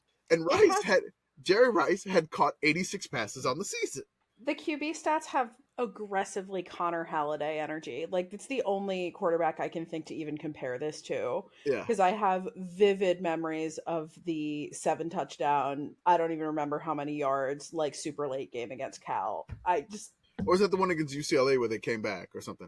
Yeah. It was like 65, 63, or I can't remember what And it it was. went to overtime and they missed it on Pac-12 a after doink. dark, Yeah. love it. I mean, Classic. this has aggressively but every game is like every that. game. This has aggressively I'm playing NCAA 14 on the easiest mode with On 10-minute quarters. Like, this is what we're... Well, I mean, your defense Against an FCS team. Yeah. Yeah, it's against FCS Southwest North. Bring back my FCS schools, NCAA. That's right, I'll FCS pay extra Southwest. for them. It's fine. Alcorn State entered its yearly grudge match with Mississippi Valley, ranked 4th in Division I AA, thanks mostly to its rugged defense, which hadn't allowed more than 16 points in a game all season. Alcorn State's defense was ranked 2nd in the country, led by senior defensive back Isaac Holt, who already held the NCAA career mark in interceptions. It relied on a run-first, pass-second offense that averaged 436 yards per game. Willie Totten entered the game against Alcorn, already holding Division I AA single-game records for passing attempts at 77, completions at 46, passing yards at 599, and touchdown passes at 9. His 43 touchdown passes were already 6 more than the previous season's record. Right. The bulk of Tottenham's work went to Jerry World Rice, who set single game records with 294 yards and 5 touchdown catches against Kentucky State in the opener. His 21 touchdown catches was already a new single season record, and he had broken the career receptions record with 4,384 yards, topping former Howard star Tracy Singleton's record. But Rice was far from Tottenham's only target. Joe Thomas had 66 catches for 934 yards and would have led Division I AA football if not for Jerry Rice. 3 other receivers entered the Alcorn game with 5 touchdowns or more. Simply put, this offense was lethal, all caps. I want to jump in here for a moment, if I can, Go ahead. Commish, because the Godfather, Coach Marino Kasem, what we're not really looking at is that he had already been at Alcorn for 20 years by the time this game kicked off. He had already accomplished an undefeated season, 1969. They win the SWAC and the Black National Championship. Several other one-loss seasons where they win the SWAC and the Black National Championship.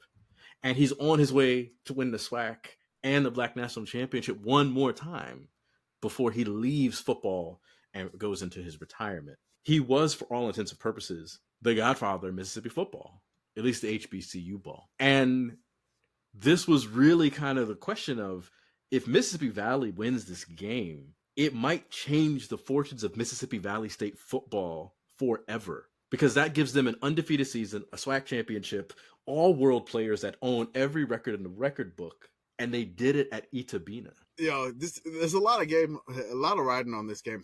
And again, this is why they dubbed it the game of the century in 1984. The game was originally scheduled to take place at Mississippi Valley's 10,000-seat on-campus stadium on November 3rd. Demand for the game caused it to be moved to Mississippi Veterans Memorial Coliseum, the largest venue in the state. The contest would be held in the 62,000-seat stadium on Sunday instead of a Saturday. So this moved to like NFL Sunday. Sunday.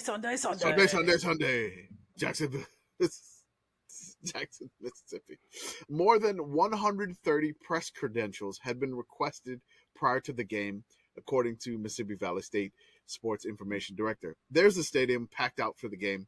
I have it in the dock there. Indeed, the game would be broadcast on WLBT television and covered by the likes of Sports Illustrated. The hype for the game was incredible, since Ole Miss, Mississippi State, and Southern Miss were only at a combined 8 wins for the season at this time.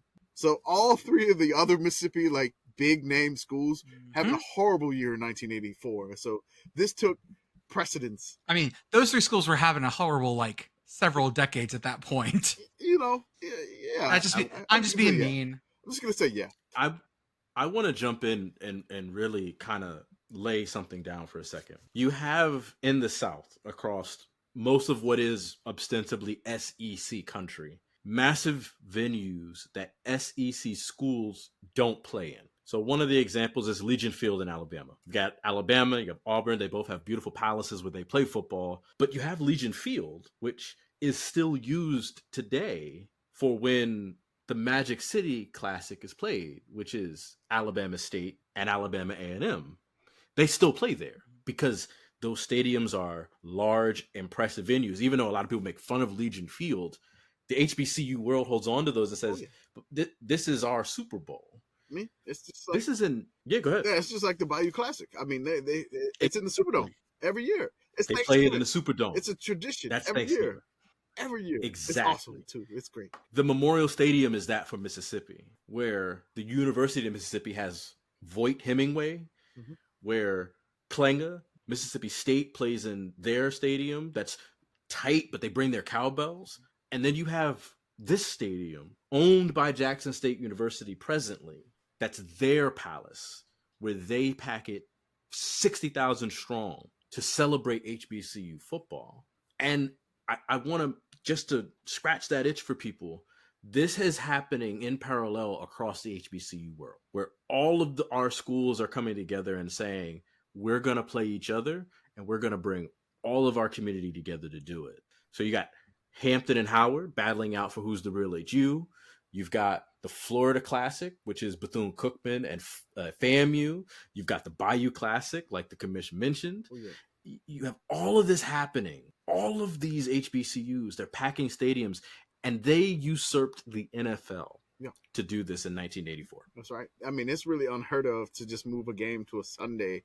Can you imagine somebody doing that now? I don't think you could. The do NFL yeah, would be right. furious. NFL would be It's- I mean, furious. Yeah, it's super weird. Like, one of my favorite things about Labor Day weekend, but it's also super weird, is like the one random Sunday game you get Labor Yeah. Day weekend because it's Yeah, opening before weekend for college before the football. NFL even starts. Yeah, it's Yeah. and then that's why we get like that helmet game. Last year it was Florida State LSU. I think it's going to be Florida State LSU again.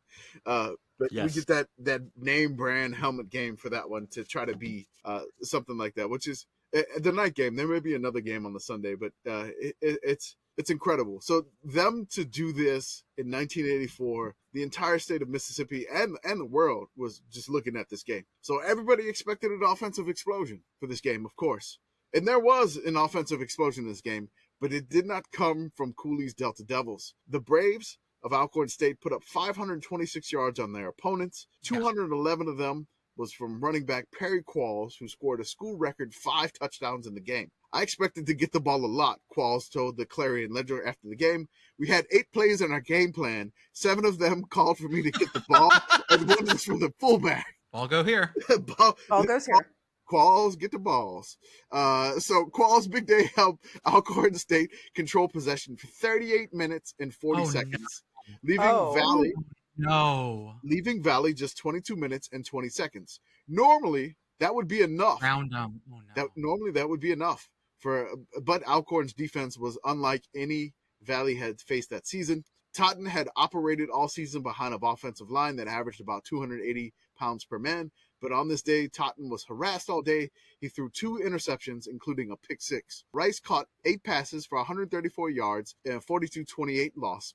It was the first loss of the season for Mississippi Valley State. The biggest star on that Sunday turned out to be Isaac Holt. He shadowed Rice, who caught 8 passes for 134 yards and a touchdown, but both were well below his average. Holt proved his NFL future that day, picking off Totten and scoring a touchdown that pretty much put the game out of reach, even for Valley's high-flying offense. Somebody said he's all-world, so if you shut him down, you must be all-universe, Holt told reporters after the game. He would go on to have a solid NFL career with the Minnesota Vikings and the Dallas Cowboys, whom he helped win Super Bowl 27. I believe I have the Roman numerals correct there. You do. All right, Totten, perfect. So Totten, first off, their offensive line was called Tons of Fun. Perfect.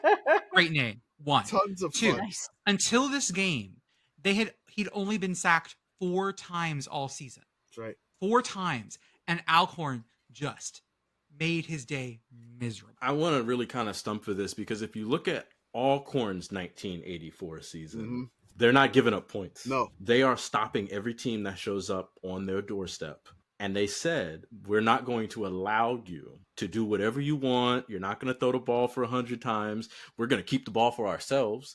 So the first step is the best offense is keeping your offense on the bench. And then when you're on the field, we're going to harass you.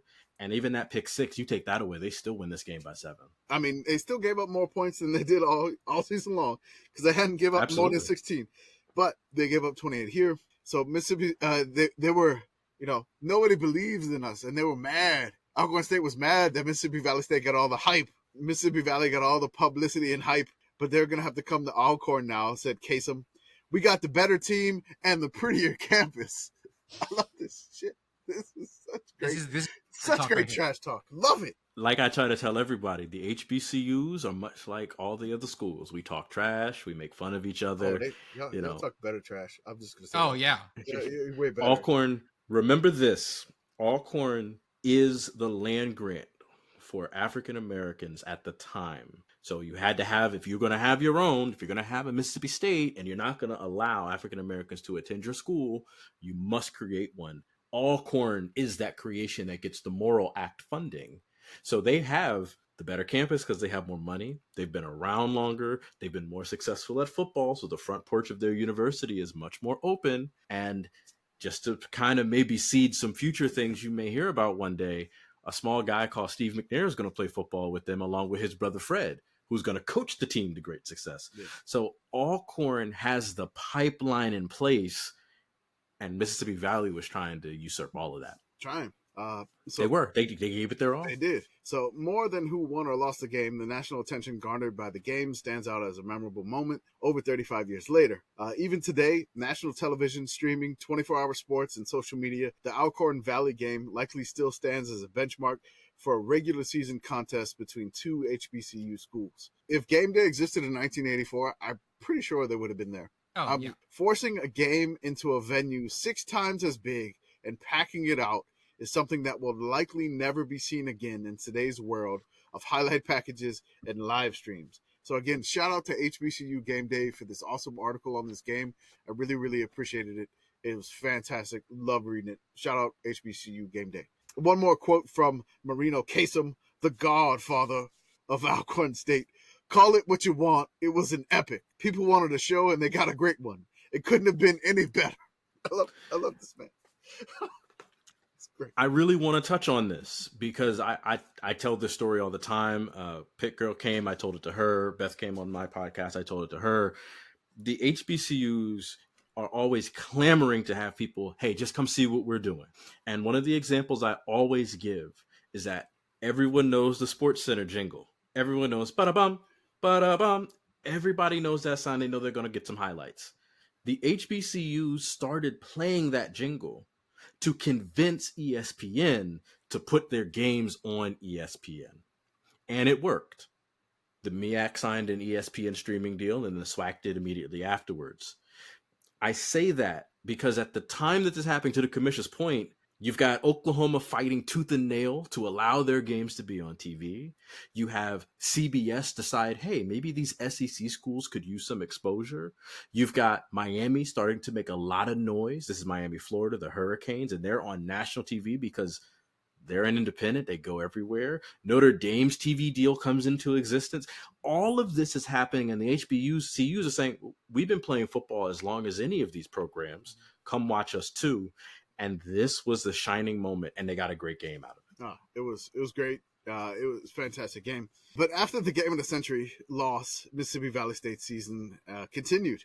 Playing their final conference game, the Delta Devils defeated Alabama State 49-7, securing a 7-1 record and finishing in the SWAC second behind Alcorn State. They then finished their season with an 83-11 victory over Langston University. Ooh. So they get back on the horse a little bit there. I have an article that I found. The headline of the article, it says, Valley Flood rips Langston in an 83-11 rout. I'm going to read a little bit of this because this was back home and it had been...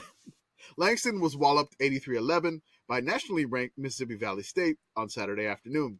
But Lion coach Willie Herte wasn't completely glum. Our ball club is beat up. Our best players are not on the club. Valley State just had better athletes. I was pleased by the way my kids played. Yeah, coach. Yeah, coach. Okay. We tried. Yeah. Hey, I mean, this sounds like me after ULM goes to play Alabama. I was like, hey, we didn't get shut out. This is what it sounds like. Mississippi Valley State, which is now 9-1, ranked 8th in the NCAA Division 1AA poll, unleashed 728 total yards of offense against the Lions, who finished 2-9. The Delta Devils erupted for a 41-3 lead in the first quarter. Jeez. They extended the margin to 55-11 at halftime. Mississippi Valley closed the scoring with 28 points in the third quarter. Willie Totten and Jerry Rice, the Devils' record-breaking passing duo, had another productive outing. Totten only played 3 quarters, completing 23 of 34 passes for 321 yards. It was a slow game for him. He finished the regular season with 55 touchdown passes and 4,558 yards through the air. Rice broke his own Division 1AA receiving record by catching 5 passes to give him 103 for the season. 3 receptions resulted in touchdowns, giving Rice 27 for the year, and in all divisions records for 50 in his 4-year career. Valley State scored on its second play of the game on a 57-yard run, by Carl Byram, who had 242 yards on 16 carries. So here's a really interesting thing that you see going through the season is that teams would be so panicked to try to cover everyone running out all the wideouts that Carl Byram had sneakily a great season where he would just as soon as everyone would move so far back and there'd be 3 people on the line, they just hand him the ball. Yeah. Yeah. And there's no one for 20 yards. So he's Nobody. picking up 20, 30-yard chunks because everyone's double, triple covering Jerry Rice and everyone else. Or no one for 57 yards in this case. Yeah. In this case, no one God. he made it a touchdown. So he broke the 1,000-yard plateau after that game. So that was nice to have a 1,000-yard record. Langston cut the margin 7-3 on a 46-yard field goal before the Devils scored the game's next 41 points. Oh no. Take the screenshot at 7-3. Done. Paul Wright ran for 2 yards and the only line touchdown, and a 2-point run by Michael Bridgewater made it 48-11 with 2 minutes and 10 seconds in the first half. I'm just going to leave it at that. So Mississippi Valley State made the Division I AA playoff, where they faced against Louisiana Tech, the Southland Conference champion. So Mississippi Valley State did not get a home game. They had to go on the road to Joe Allett Stadium instead of hosting the home game since they lost that game to Alcorn State. It was 10-6 at the end of the first quarter, but Tech led 38-12 when Jerry Rice caught a quick slant around the hash on the home side and turned upfield towards the south end zone for a 64-yard touchdown, a play that seemed to happen in a blink, basically a tiny sample size of what Mississippi Valley State had been doing all season, but the Delta Devils were down 38-19 at the half. But that was it. Their record-breaking offense had already scored its final points of the year. Louisiana Tech just put it on them, and they lost in that first-round playoff game 66-19. Ouch. So I want to kind of jump in here for a couple of points. One, Langston is the only HBCU in Oklahoma, and so they play in the NAIA. So this is a bunch of maybe not scholarship players getting run off the field by a Division I school. Even if they're Division I AA, there's still a difference between, as you step down a level, there's a jump there. This is monumental because of what's happening in 1984. So in 1984, at the 1AA level, you have 2 HBCUs playing in the playoffs. You got Mississippi Valley State, you got Alcorn State, both in the Division I AA playoffs. But that's not the only place that we're having HBCUs in the playoffs. In the Division II level, there's only 8 teams invited. And you've got Central, which is an HBCU in Ohio. They're going to the playoffs. And of course, you have my beloved Norfolk State University Spartans winning the CIAA. They're also playing in the playoffs as well. So you have 4 HBCUs out of 16. 25% of all NCAA sanctioned playoffs are HBCUs competing for the national championship. And Alcorn State is the 1 seed. That's right. This was just an amazing season. I'm really kind of disappointed they got run off the field by Louisiana Tech, and just being a ULM Commish guy. I don't like anything with Louisiana Tech. Oddly enough, at the time, Totten, he completed 44. I'm sorry, not at the time. So some stats from the game that they lost 66-19.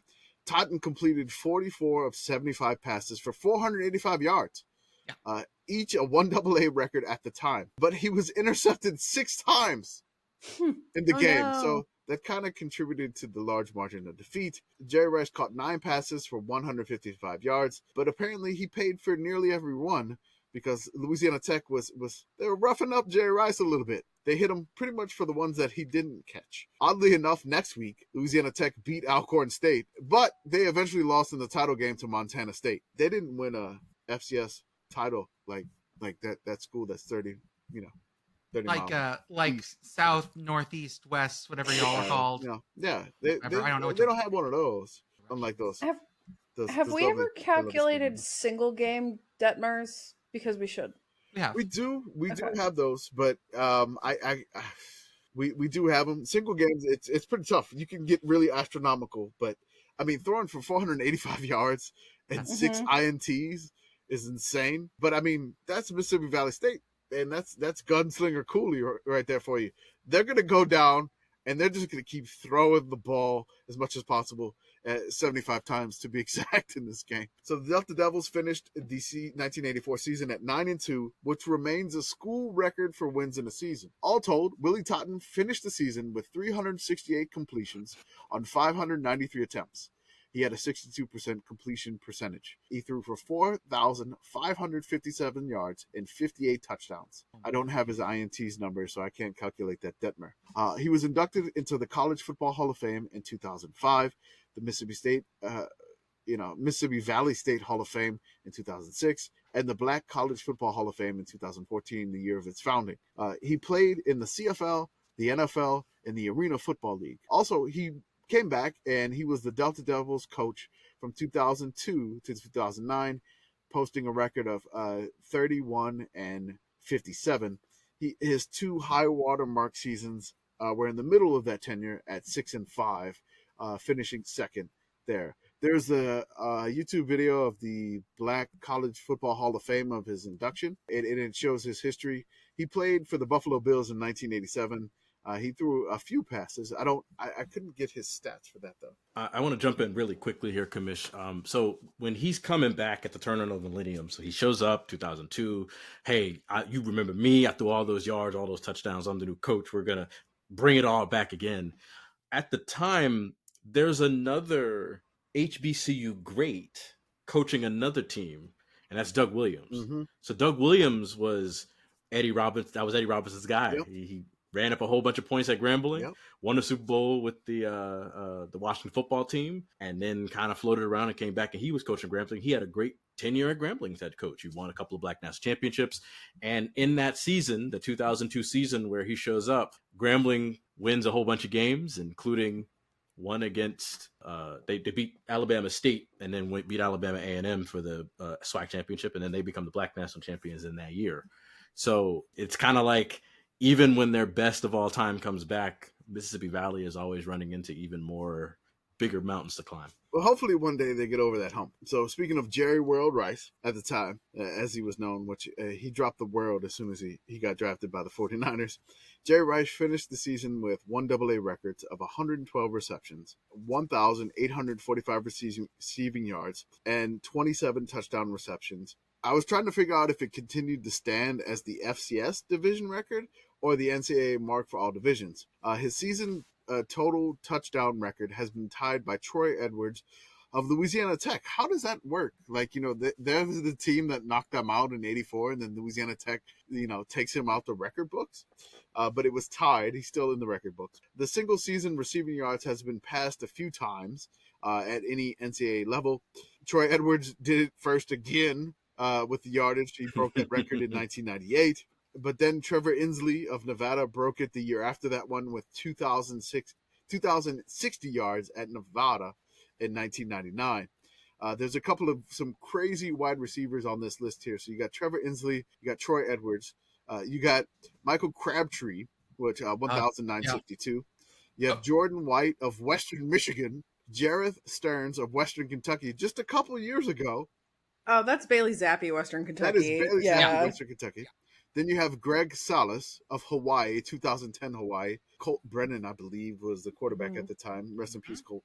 And then a little bit below that, a little bit above that record, Heisman Trophy winner Devonta Smith. Imagine that. 1,856. And then Alex Van Dyke, again of Nevada, beat it by 9 yards. So I think actually Van Dyke beat the yardage record 4 years before Troy Edwards. I apologize for that. So Rice was named to the Division 1AA All-American team and finished 9th in the Heisman Trophy balloting in 1984. 9th. From Division 1AA. Yeah, Division 1AA. Mm-hmm. That's kind of crazy. I think there was another one that was like a guy from Holy Cross that was in a little bit higher than Rice from 1AA. Jerry Rice finished the career with 301 catches for 4,693 yards and 50 touchdowns. Although some sources have his numbers as 310 receptions and 4,856 receiving yards and 51 touchdowns. So if I looked at that article for Langston, it said that Rice had his 50th touchdown pass, and then he caught one in the postseason against La Tech. So I'm kind of believing the 51 touchdowns there. They didn't count. So postseason statistics, right? Yeah. So bowl games didn't count at the time either for a lot of players. So the 1984 Heisman was won by Doug Flutie, and a lot of that was obviously his great play from Boston College, but of course those big games. He beat Miami on a Hail Mary. Had another great game, I think. What college was that? Say what now? You said Boston College. Boston College? I don't know. What college was that? Bose, BC. Bose Dunn College. Thank you. There you go. Oh, yeah. Excuse me. All right. Yes. Bringing it back. Again, I'm looking at it. Jerry Rice had an amazing career, and I think a lot of it is because of the level stratification. The voters didn't want to give it to him, Yeah. but considering what he did, he should have been. If we would have had, the Belinda Cough at the time, Yeah. or even maybe the Max. If those awards existed, sure. he would have won them. But I think he gets the last laugh because the FCS award is called the Jerry Rice Award. True. And so his NCAA record for total career touchdowns and receptions stood until 2006 when New Hampshire wide receiver David Ball recorded his 51st career receiving touchdown. Rice's all-division NCAA record for total career receptions stood until 99 when Scott Pingle of Division III Westminster logged his 302nd career reception. By the end of his college career, Rice had broken 18 NCAA records. This is one cool thing that I didn't realize that Mississippi Valley State did. And the name of their stadium. In 1999, the program renamed the stadium from Magnolia Stadium to Rice Totten Stadium in honor of the two players, Willie Totten and Jerry Rice. I don't know. I didn't really research this, but I am kind of at a loss off the top of my head to think about any program that would rename their stadium after players. Like, I see the coaches sometimes, but I don't think of any off the top of my head that have been named after players like this one. Well, not exactly the same, but Jack Trice is named after a player. Yeah. So Jack Trice, is it stadium or field? I think it's Stadium. stadium. Yeah. The stadium, because the field is named after, I think, some donors at Yes, Iowa State. it's some other field. Yeah, okay. One of the things I really want to kind of stump for is a lot of these venues that the HBCUs play at are very old. They are steeped in tradition. They have existed for great time periods of a lot of these programs. And it's always great when I hear Iowa State say, look, we were the first ones to name our stadium after a black player or a black, after a black man. And I always laugh because I'm like, there's plenty of stadiums that do that in the HBCU world. And, my home, Norfolk State University, the stadium's named after who I think is the greatest coach. And that's William Dick Price. And the stadium's named after him. And that opened the same year as Jack Trice changing their name in 1997. And so, to your point, when they stop and then they name the stadium and say, we want to put the names of people who put our program on the map, that's what they do. And to even more put a fine point on it, the gunslinger's name is on the field. Right. So it's Coach Coley Field at Rice Totten Stadium. So it's a full court press to make sure they are naming everything after people. The only other stadium I can think of that does that, and there's others I'm sure, so please forgive me if I forgot your stadium. You could come yell at our podcast. Yeah, yell at us. It's fine. Hey, but we get all that all the time. We're forgetting Kinnick, which is in Iowa City. Yep. Which is the same thing, named after for some tragedy, but he was a Heisman Trophy winner who served his country. And they named the stadium after him in Iowa City. So Just the University of Iowa did that. Quick list of a couple of stadiums I've been able to find that are named after players. Bird Stadium, where Maryland plays, is named after Harry Clifton Curly Bird, who played 1905 to 1908. Davis Wade Stadium at Scott Field, Mississippi State, named after a player. Jordan Hare, after Cliff Hare. Nippert Memorial Stadium, where Cincinnati plays. I think it's one of the oldest in continual use in Cincinnati. Yep. And then Merlin Olsen Field at Romney Stadium, which is where Utah State plays, is named after Romney. But whenever they made that Merlin Olsen Field, that was in honor of one of their Hall of Fame players. So absolutely, I'm sure there's a couple others out there, but that's some. And it's it's actually both halves at Jordan Hare. Shug Jordan played for Auburn in addition to coaching for Auburn. Yes, in addition to coaching. Yeah. If you want to know why Willie Totten should be like in the Sickos Committee blood for things that we love, not only does he have all these great offensive records, but he also has the career record in FCS D1 D2 for most passes intercepted over a career, 75 intercepted passes. God salute you, man. Just fucking throw it. Someone will get it. Doesn't matter who. I'm skimming through the FCS record books right now, just looking for things. And yeah, like Willie Willie Totten and Jerry Rice come up 1,000 times. It's worth it. All those interceptions are worth it for as many touchdowns as he I threw. mean, for sure. Okay, folks. Oh, first off, Blue, go ahead and plug your podcast before we get out of here. Absolutely. Thank you for having me, Commissioner. I'm glad to be a part of this. The podcast that I have with two friends of mine is called Feed Your Mascot. That's Air Raid on the Discord with me, and then GT2550. Both of them great fans of the sport. You can find us on Twitter at Feed Your Mascot. I got a Twitter account. I'm so excited for you. Wow. We finally got one. Wow. We have a Threads at Feed Your Mascot. Threads. And then we have a website. Yep, we got a Threads. We have an Instagram, Feed Your Mascot, and then we have a website, feedyourmascot.squarespace.com. Sounds good, folks. Well, that's what we got for today. We'll see you everyone on Tuesday.